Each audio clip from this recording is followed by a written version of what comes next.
what he said I had, so I appreciate that.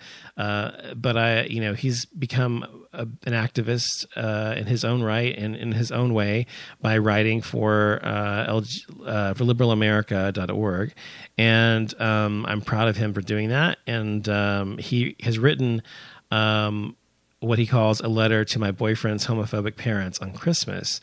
And he wanted me to read it to you, so I'm going to read it to you. And I want you to comment on it if you like by going to liberalamerica.org and looking for Caleb on there, Caleb Woods, and finding his article and commenting there. Or you can comment on offlimitshow.com, or you can tweet me, or on Facebook. But here's what the letter says.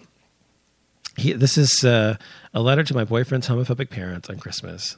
It says, "Congratulations, you've won. You've earned your ticket into heaven by showing your son God's love.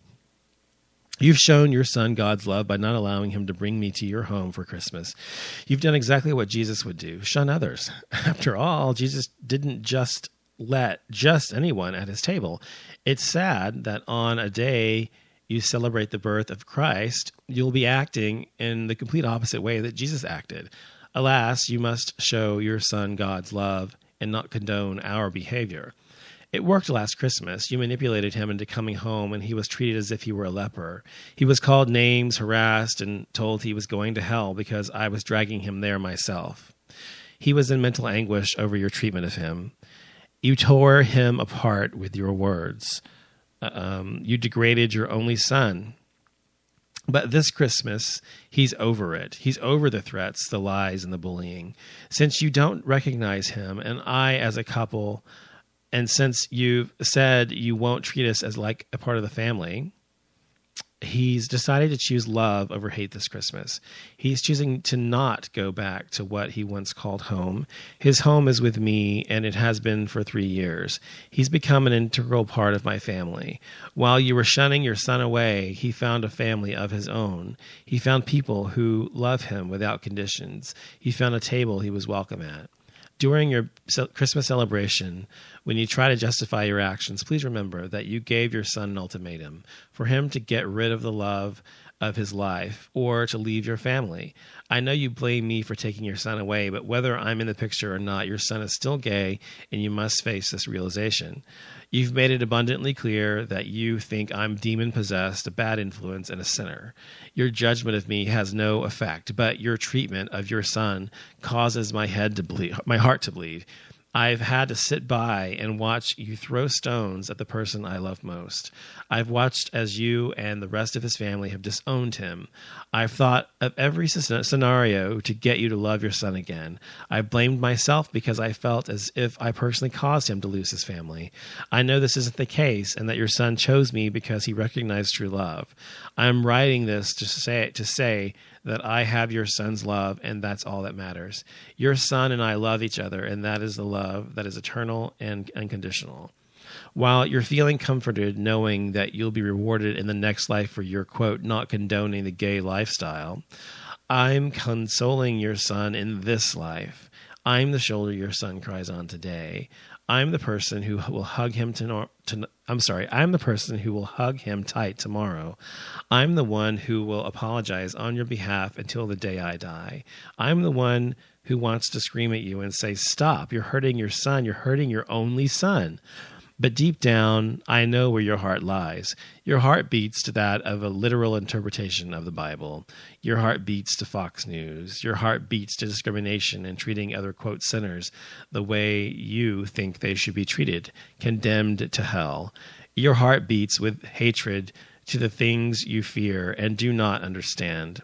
This Christmas, your son and I are surrounding ourselves with people who love and care about us. We understand what true love is. So this Christmas, when you think to yourselves, he's abandoned his family for the gay lifestyle, just know that your son didn't abandon you. He's been the same person he's always been. You are the ones who changed. You've deemed certain people unworthy to sit at your table. You've put conditions on your love for your son, and that is the worst Christmas gift of all. So very eloquently and well written, of course, and would expect anything less from Caleb.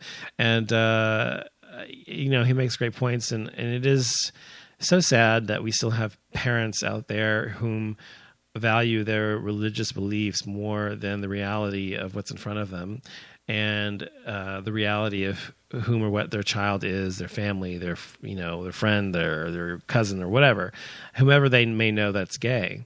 Unfortunately, we still have people who have to contend with this every day, and people like Caleb and his boyfriend have to deal with this, and it's an unfortunate thing because you lose family, you lose something that is so important, which is family, and family, I think, for anybody is important, whether it's the family that you were born into or created.